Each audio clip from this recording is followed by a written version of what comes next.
বন্ধুরা, বাঁকুড়া জেলা আদালতের রেজাল্ট নিয়ে আবারও একটি বড় আপডেট সামনে এসেছে। ওবিসি সংক্রান্ত জটিলতার পর এখন পরিস্থিতি কোন দিকে যাচ্ছে? রেজাল্ট কি এবার প্রকাশ্যের পথে, নাকি এখনো নতুন বাধা রয়েছে?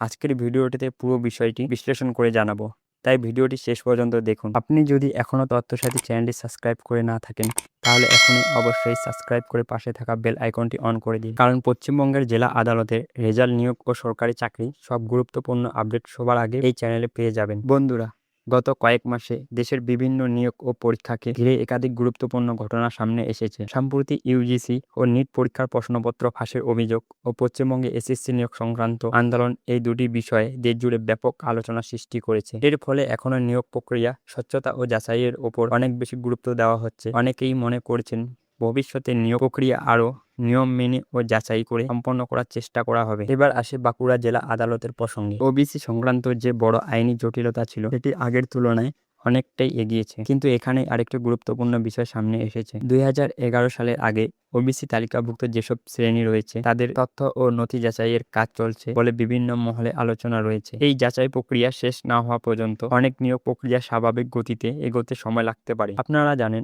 ওবিসি তালিকা থেকে বেশ কিছু শ্রেণী বাদ পড়েছে, আবার যেগুলো বহাল রয়েছে সেগুলোর ক্ষেত্রেও বিভিন্ন প্রশাসনিক যাচাই চলছে। এই পরিস্থিতিতে বাঁকুড়া জেলা আদালতের রেজাল্ট প্রকাশের ক্ষেত্রেও কর্তৃপক্ষ সব দিক নিশ্চিত করে তারপরে সিদ্ধান্ত নিতে পারে বলে মনে করা হচ্ছে। তাই যারা ভাবছেন ওবিসি বিষয়টি মিটলেই সঙ্গে সঙ্গে রেজাল্ট বেরিয়ে যাবে, বিষয়টি বাস্তবে এতটা সহজ নয়। তবে ইতিবাচক দিক হলো বড় আইনি জটিলতাগুলো ধীরে ধীরে কাটছে। তাই নিয়োগ প্রক্রিয়া আগের তুলনায় এগোনোর সম্ভাবনা তৈরি হয়েছে। এখন সবচেয়ে গুরুত্বপূর্ণ বিষয় হলো বাঁকুড়া জেলা আদালতের অফিসিয়াল নোটিশ, রেজাল্ট প্রকাশের তারিখ বা নতুন কোনো নির্দেশ এলেই আমরা তথ্যসাথী চ্যানেলের সবার আগে আপনাদের জানিয়ে দেব। আপনাদের কি মনে হয়, বাঁকুড়া জেলা আদালতের রেজাল্ট আর কতদিনের মধ্যে প্রকাশ হতে পারে? আপনার মতামত অবশ্যই কমেন্ট করে লিখে জানান। ভিডিওটি ভালো লাগলে একটি লাইক করুন ও বন্ধুদের সাথে শেয়ার করুন, এবং তথ্যসাথী চ্যানেলটি সাবস্ক্রাইব করে পাশে থাকুন। ধন্যবাদ।